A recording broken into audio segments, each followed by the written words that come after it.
Investing is often perceived as a race against time.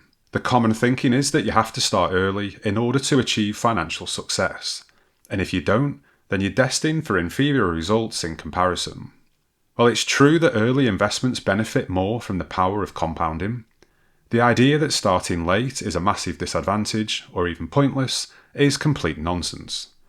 In this video, I want to explain why starting investing later in life isn't as bad as people think, and one simple thing that you can focus on to make up for lost time. First of all, let's run through an example scenario. Imagine that someone starts investing £450 a month at age 20, for 40 years at 7% per year.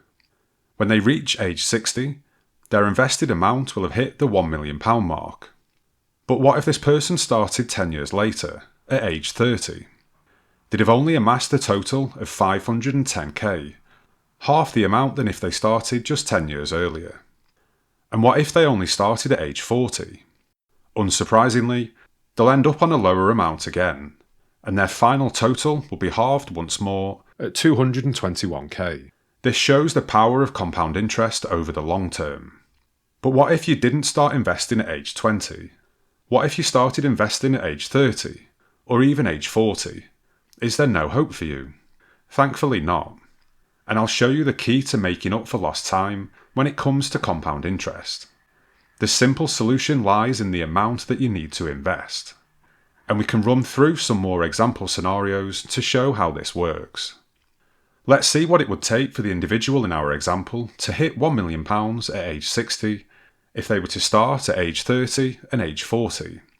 If they were to start at age 30, they would need to double that initial £450 per month contribution to £900 per month. And if they did that, then they would hit £1 million in 30 years. And if they were to start investing at age 40, they would need to double that amount again and contribute £2,050 per month to hit £1 million at age 60. Let's take a moment to reflect on this. Our investor has started investing later and later, yet still manages to catch up and produce a similar output. The key thing to note is that the later in life that you start investing, the more you just have to contribute to get comparable returns to if you started earlier. If you start early, you can get away with investing less, as the longer compounding period generates higher returns in the latter years. Obviously, the ideal situation would be to start early and invest heavily, but this isn't always possible in our younger years. Plus, starting later in life can actually have some other benefits, which I'll go through now. The first benefit is higher earning potential. As people progress in their careers and build experience and skills, they typically see an increase in income. And to evidence this, let's look at data for the average UK salaries by age. We can see the average salary increase as we move up the age brackets, peaking in the 40s. The weighted average salary for this data is around the 42k mark, so this tells us that on average, most people won't hit that until they're in their 40s. And for our viewers in the US, it's the same story, where again, we see the average salary peaking around the 40-year age bracket. We've already seen that the key to investing later on in life is the amount that you're able to contribute. With higher earning potential, investors that start later in life may find themselves in a better position to allocate higher amounts to their investment portfolios. The second benefit is higher motivation. In our younger years, thinking about our money situation decades ahead of us probably wasn't high on the list of priorities. If it was, then congratulations. But for most, the carefree days of youth take precedence over decisions to securing a strong financial future. I can definitely speak from experience here. A survey from Personal Capital in 2021 confirms this, and shows that the average age of first-time investors was 33 years old. I'm really interested to see something here. In the comments section below, let me know what age you started investing. For absolute transparency, I was 35 years old when I bought my very first stock.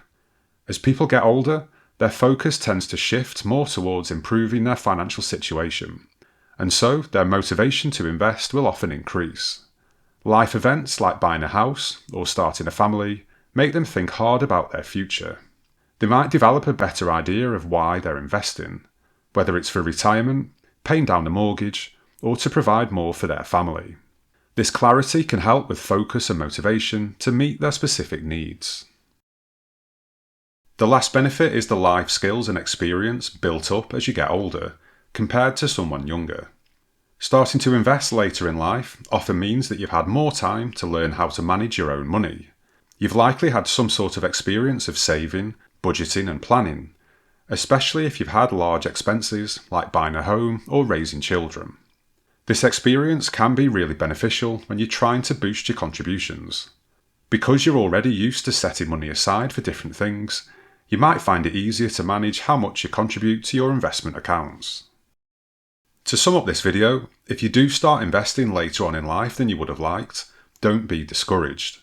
Starting your investment journey later in life does carry its own set of advantages, and it's not beyond the realms of possibility to effectively catch up on where you'd be if you started earlier.